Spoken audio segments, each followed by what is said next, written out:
రాజారెడ్డి గారు కొడుకు రాజశేఖర రెడ్డి గారు నాకు బాగా పరిచయాలు కనుక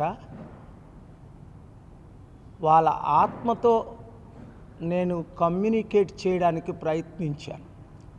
అంటే రాజారెడ్డి గారు రాజశేఖర రెడ్డి గారు ఈరోజు బ్రతికుంటే షర్మిలాని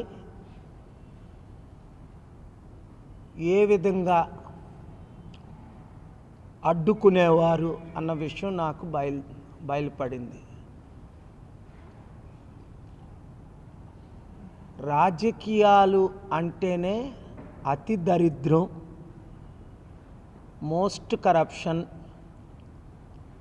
అసలు ఇంత దరిద్రం అయిన రాజకీయాలు 200 దేశాల్లో మన దేశంలో తప్ప ఇంక ఏ దేశాల్లో ఇంత డెమోక్రసీ పేరు మీద ఇంత